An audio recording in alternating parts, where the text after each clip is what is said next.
Hello YouTube family, कैसे हो? I hope आप सभी ठीक होंगे। तो आज हम करने वाले हैं ब्लीच।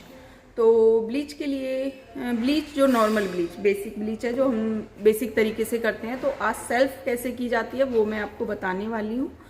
तो सेल्फ बेसिक ब्लीच करने के लिए हमें सबसे पहले हेयर बैंड, जो कि फेशियल बैंड पट्टी भी बोला जाता है, हेयर बैंड पट्टी भी बोला जाता है, तो वो हमने लगा ली है। सेकंड हमको चाहिए ब्लीच ब्रश और एक खाली बाउल और दूसरा ब्लीच।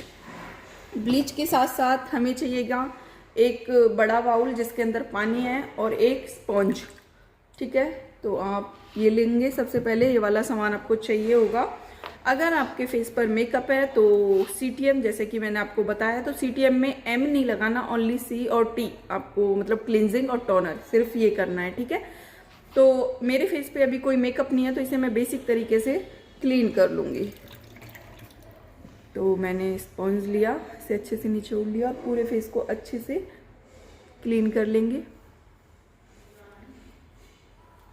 अच्छे से क्लीन कर लिया है। क्लीन करने के बाद हम ड्राई होने के लिए छोड़ेंगे, क्योंकि जो हमारे फेस पे अभी थोड़ा सा क्लीन किया है हमने, तो पानी भी लगाया। पानी लगाया तो अगर पानी के ऊपर तुरंत हम ब्लीच लगा देंगे तो ब्लीच में क्या होगा, एक्टिवेटर है जो वो काम नहीं करेगा। तो इसलिए थोड़ा सा ड्राई होने के लिए छोड़ेंगे। जब तक हमारा फेस ड्राई होता है उसके बाद हम थोड़ा सा वेट करेंगे। तो उस टाइम को हम यूटिलाइज करेंगे। उसमें क्या करेंगे, हमने ब्लीच लिया है, तो ब्लीच हमारे पास ओलिविया की है। इसमें से हम प्रोडक्ट ब्लीच क्रीम निकालेंगे। 1 फेस के अकॉर्डिंग हमें जो ब्लीच चाहिए होती है 1 स्पून चाहिए होती है। तो अभी हम ओनली फेस पर कर रहे हैं, तो इसके हिसाब से हम 1 स्पून निकाल लेंगे। तो आपका जो ब्रश है वो भी एकदम ड्राई होना चाहिए। तो इसे, अगर इसमें पानी है तो इसे अच्छे से ड्राई कर लेंगे। तो 1 स्पून के हिसाब से हमने अभी ब्लीच ले ली है। ठीक है, तो थोड़ी सी और इसमें ऐड कर लेते हैं ये। ठीक है, तो 1 स्पून के हिसाब से हमने इसमें ब्लीच ऐड कर लिया। आप चाहे तो ज़्यादा क्वांटिटी में ले सकते हैं। अगर आपको बैक, नेक और बैक दोनों को कवर करना है, तो ओनली फेस पे करना है तो 1 स्पून इनफ है। अगर बैक और नेक पे करना है तो 2 स्पून आपको लेनी पड़ेगी। मतलब जो ये वाला साइज है आपको पूरा कवर कर देगा। तो इस पूरे साइज को, उसके बाद हम लेंगे एक्टिवेटर। तो उसके बाद हमने एक्टिवेटर लिया है। इसके अंदर छोटू सा एक्टिवेटर आता है। तो जो एक्टिवेटर होता है वो हमारा दानेदार फॉर्म में होता है। ठीक है, अब जो हमने क्रीम ली है इसका 1/4 पार्ट एक्टिवेटर लेंगे।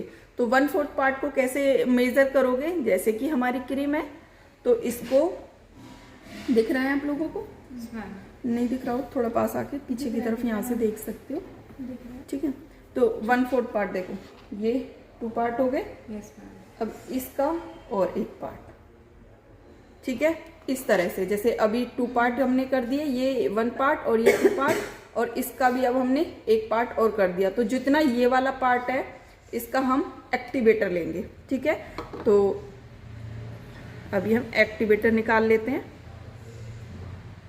अब एक्टिवेटर को 2 तरह से मेजर किया जाता है। अभी जैसे मैंने आपको बताया 1/4 पार्ट। अब दूसरा है, हमारा पास जो एक्टिवेटर का इस तरह से होल आता है ना, जो ये बीच वाला गैप है, इतना एक्टिवेटर लेते हैं तो 1 फेस के लिए इनफ है। ठीक है, अगर हमारे पास ये वाला मेजर नहीं है तो दूसरा हम उस हिसाब से भी ले सकते हैं। तो आपके पास 2 ऑप्शन है, आप कोई सा भी ले सकते हैं। तो अभी हम इसको अच्छे से ओपन कर लेते हैं। तो अभी मैं उस हिसाब से इसी में डाल के मेजर करूंगी। तो इस हिसाब से देखो, ये हो चुका। ठीक है, तो इस हिसाब से मैंने इसमें मेजर कर लिया है। यहाँ पर एक्टिवेटर डाला है, वो थोड़ा सा खिड़ गया है। ठीक है, तो बस इतना मैंने एक्टिवेटर लिया है और इसको, इस एक्टिवेटर को अब तब तक इसमें मिक्स करेंगे जब तक कि हमारी जो ब्लीच क्रीम है वो थोड़ी फूल ना जाए। फूलना मीन्स ये डबल, मतलब इसकी जितनी क्वांटिटी है ना, इसकी डबल क्वांटिटी हो जाएगी अब जब हमारा एक्टिवेटर अच्छे से मिक्स हो जाएगा। ठीक है, ये थोड़ा दानेदार फॉर्म में है, इसलिए हम इसे थोड़ा सा 30 सेकंड से 1 मिनट तक मिक्स करेंगे ताकि ये अच्छे से मिक्स हो जाए। इसके जो भी पार्टिकल हैं वो अच्छे से इसमें मल्सिफिकेशन हो जाएं। तो देखो इसकी क्वांटिटी है वो थोड़ी बढ़ने लगी है। ठीक है, हमने बिल्कुल थोड़ी सी क्रीम ली थी, इसकी क्वांटिटी बढ़ने लगी है और हमारे ब्रश के अंदर भी अच्छे से काफ़ी क्वांटिटी हो चुकी है। तो इस तरह से आप अच्छे से मिक्स कर दोगे जब तक, देखो इसके पार्टिकल्स मैं आपको दिखाती हूँ, आपको दिख रहे हैं क्या? पास से नहीं दिख रहे, इसमें छोटे छोटे पार्टिकल्स अभी दिखाई दे रहे हैं। जब तक ये पार्टिकल्स, देखो ध्यान से, है ना, जब तक ये पार्टिकल्स मिल नहीं जाते तब तक आप फेस पे नहीं लगाओगे। अगर इन पार्टिकल्स को बिना मिले आप फेस पे लगाओगे तो रिएक्ट करेगा फेस पे, जहां पर वो पार्टिकल होगा ना वहीं पर ही रेड रेड रेड रेड दाने से हो जाएंगे। तो इसलिए इसको अच्छे से मिक्स करना है। अभी भी मिक्स नहीं हुआ है।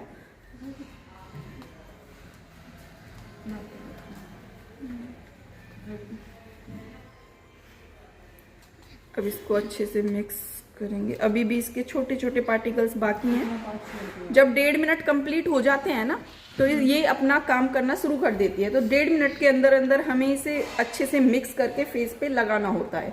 ठीक है, 1.5 मिनट के बाद ये अपना काम करना शुरू कर देती है। अब देखो इसकी क्वांटिटी और भी ज्यादा हो चुकी है ना, तो मतलब इसने अपना काम करना स्टार्ट कर दिया है। तो अब इसे हम फेस पे लगाने के लिए, अभी फेस पे लगाने के लिए एकदम तैयार है। तो सबसे पहले जहां पर हमारा सबसे ज्यादा हार्ड हेयर है वहां पर हम सबसे पहले लगाएंगे। जैसे upper lips part, second part लगाएंगे हम ये यहाँ पर, इस वाले पार्ट पे, साइड पे, फेस पे, क्योंकि यहाँ पर हमारे हेयर ज्यादा होते हैं लेकिन यहाँ के मुकाबले सॉफ्ट होते हैं। तो इसलिए यहाँ पर हम सेकंड पार्ट पे लगाएंगे, फिर फोरहेड और फिर वापस पूरे फेस पे। ठीक है, तो अभी लगाना स्टार्ट करते हैं।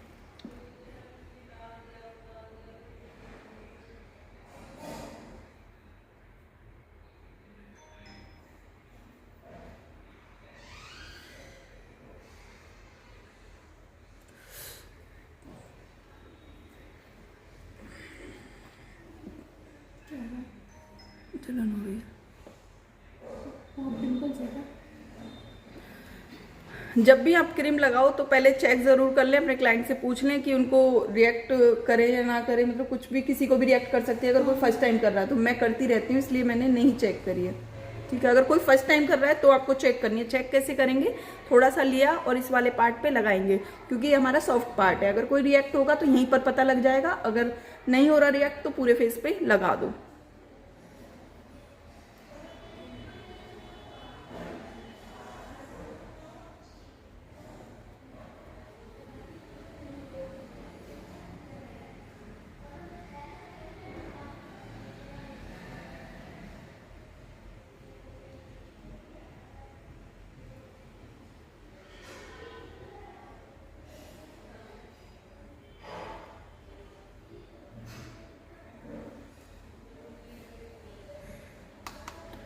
अब सेकंड पार्ट पे, तो यहाँ पर मेरे छोटे छोटे ना 3 डॉट डॉट से दिख रहे होंगे, वो दाने हैं, तो उन पे रिएक्ट कर रही है, तो उस पार्ट पे मैं नहीं लगाऊंगी। ठीक है,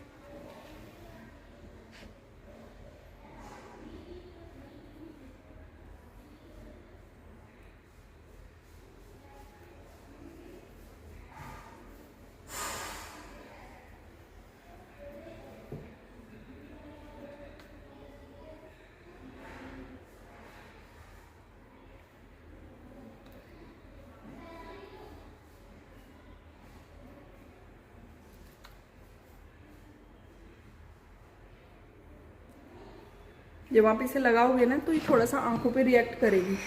आंखों से पानी आने लगता है, आंखों से दूर रखने से। जब अगर आप किसी क्लाइंट के कर रहे हो तो उनको बोल दो अपनी आंखें बंद रखें। अगर सेल्फ कर रहे हो तो आपको ऑप्शन नहीं है आंखें बंद रखने का। अब दूसरी चीज, मैंने देखा है ये वाले नोज कॉर्नर छोड़ दिए हैं। हर किसी को इस नोज कॉर्नर पे सूट नहीं करती है, तो मेरी स्किन ना बर्न हो जाती है अगर मैं इस नोज कॉर्नर पे ब्लीच लगाती हूँ तो। ठीक है, तो इसलिए मैंने ये वाले नोज कॉर्नर छोड़ दिए हैं। अगर आप जब किसी क्लाइंट के करोगे तो आप उनसे पूछ लें कि ब्लीच करते टाइम आपकी जो स्किन है वो बर्न तो नहीं होती ना। अगर बर्न होती है तो किस पार्ट पे होती है, अगर वो बता दें तो उस पार्ट को आपको स्किप करना है। ठीक है,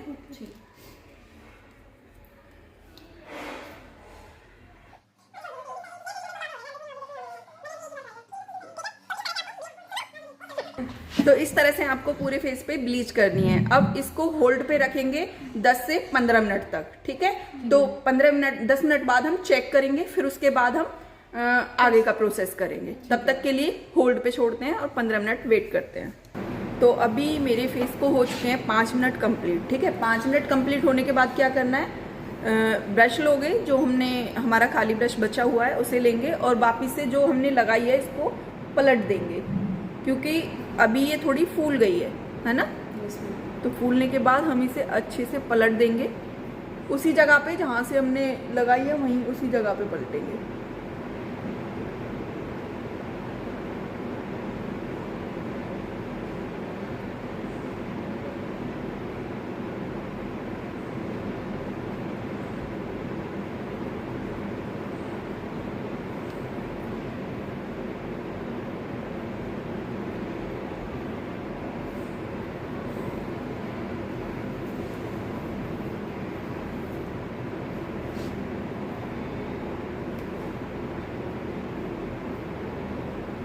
ठीक है, अब 10 मिनट बाद चेक करेंगे कि कौन सा हमारा मतलब जो शेड है जो हमें चाहिए था ब्राउन कलर अपने हेयर का, और टैनिंग हमारी रिमूव हुई है या नहीं। तो हम 5 मिनट बाद फिर से चेक करेंगे। तो एक छोटी सी इन्फॉर्मेशन आपके लिए भी कि जैसे अभी मेरा टाइम कंप्लीट नहीं हुआ, मैं सिर्फ बताने के लिए वापस वीडियो ऑन करी है मैंने। तो जैसे कोई कटा हुआ पार्ट है तो हम उस पर ब्लीच क्रीम नहीं लगाएंगे कटे हुए पार्ट पर, और दूसरा हमारा पिंपल वाले पार्ट पर, और जहाँ पर जैसे आईब्रो है हमारी, मतलब जो ज़्यादा हेयर हैं जो हमें अच्छे लगते हैं जो हमें रखने हैं, तो वहाँ पर हम ब्लीच नहीं लगाएंगे। ब्लीच क्योंकि हम सिर्फ तब लगाते हैं जो अनचाहे हेयर होते हैं, जो जिनको हम पसंद नहीं करते और हम थ्रेड भी नहीं चलवा सकते, तो उनको छुपाने के लिए जो सेकंड ऑप्शन है हमारा ब्लीच है। तो इसलिए हम ब्लीच करते हैं हमारे फेस पे जो अनचाहे हेयर होते हैं उनको छुपा सकें। अगर हम कटे हुए पार्ट पर ब्लीच लगाते हैं तो कैंसर होने के चांसेस ज़्यादा होते हैं, और जो घाव है हमारा कटा हुआ वो ज़्यादा फंगस इन्फेक्शन फैलने के चांस ज़्यादा बढ़ जाते हैं उसके। तो इसलिए हम कटे हुए पार्ट पर भी ब्लीच नहीं लगाते हैं। और पिंपल पर लगाने से भी सेम रिएक्ट होता है, कैंसर के चांसेस बढ़ते हैं और इन्फेक्शन के चांसेस और ज़्यादा बढ़ सकते हैं। तो अभी बेसिकली हमारे 10 मिनट कंप्लीट हो चुके हैं। तो 10 मिनट कंप्लीट होने के बाद जो हमारा अपर लिप्स पार्ट है जहाँ पर हमारे सबसे ज़्यादा हार्ड हेयर होते हैं, तो इस पर क्या करना है, पैच टेस्ट करेंगे हम। इसमें क्या करेंगे, सबसे पहले हम यहाँ से थोड़ा सा ब्लीच रिमूव करेंगे और यहाँ के जो हेयर हैं वो चेक करेंगे कि हमारे ब्राउन हुए हैं या नहीं। ठीक है, हो चुके हैं। ठीक है, हमारे यहाँ के जो हेयर हैं वो ब्राउन हो चुके हैं। दूसरा पार्ट अब हम जहाँ पर हमने सेकंड पार्ट पे लगाई थी वहां पर चेक करेंगे। तो यहाँ पर भी हो चुके हैं। मुझे ओवर गोल्डन नहीं करने हैं, बेसिकली करने हैं। ठीक है, तो मुझे जितना चाहिए था उतना मेरा पार्ट हो चुका है। तो 10 मिनट में मतलब मेरा काम कंप्लीट हो गया है। तो उसके बाद अब हम क्या करेंगे, थोड़ा सा पानी लेंगे दोनों हाथों में, डायरेक्ट रिमूव नहीं करनी है। दोनों हाथों में पानी लेने के बाद लगाएंगे और थोड़ा सा जैसे हम क्लींजिंग करते हैं ना, वैसे पूरे फेस से इसे जो ड्राई हो रखी है उसे हम नॉर्मल टेक्सचर में ले आएंगे। ड्राई को अगर हम हटाएंगे तो फेस पे स्क्रैच पड़ने के चांसेस ज़्यादा हो जाते हैं, इसलिए हम थोड़ा सा गीला करेंगे उसे।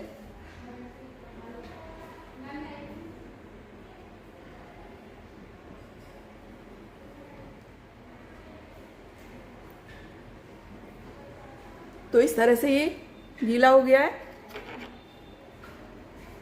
और यहाँ से अब हम, आपके पास कोई भी स्टिक है आप उससे हटा सकते हो, जो ब्लीच है उसके अंदर जो स्टिक आती है उससे भी हटा सकते हो। मेरे पास स्पैचुला है, मैं इससे रिमूव कर रही हूँ।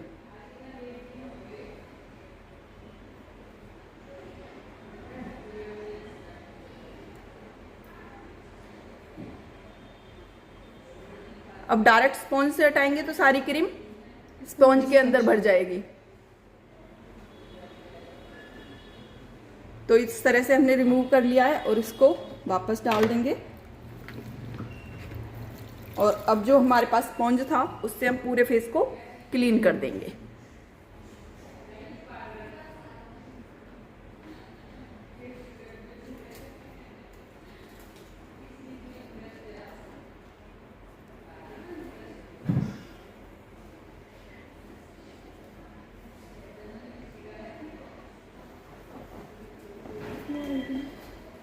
तो आप इसका लाइव रिजल्ट देख सकते हैं। तो काफ़ी अच्छा हमारा ब्लीच का जो रिजल्ट है वो आ जाता है, हमारी डीपली टैनिंग को भी रिमूव कर देता है। और जो हमारे हेयर हैं जिनको हम हटाना नहीं चाहते लेकिन छुपाना चाहते हैं, तो उसके लिए हमारे जो हेयर हैं वो छुप भी जाते हैं। ठीक है, तो बेस्ट ऑप्शन होता है हेयर को छुपाने के लिए ब्लीच। और दूसरा, जब भी ब्लीच करते हैं तो हल्का सा मॉइस्चराइजर ज़रूर अप्लाई करें। तो जो भी आपके पास मॉइस्चराइजर है वो अपने फेस पे अप्लाई करें, क्योंकि ब्लीच करने के बाद हमारी जो स्किन है वो ओवर ड्राई हो जाती है हार्ड केमिकल होने की वजह से। तो मॉइस्चराइजर लगाने के बाद आपका जो ब्लीच वाला प्रोसेस है वो कंप्लीट हो जाता है।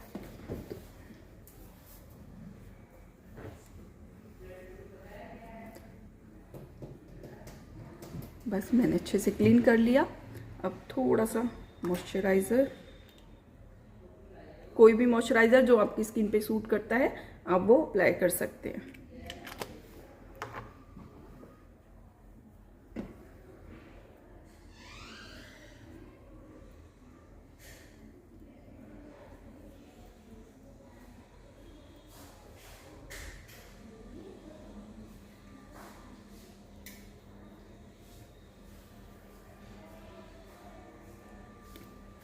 Bye bye.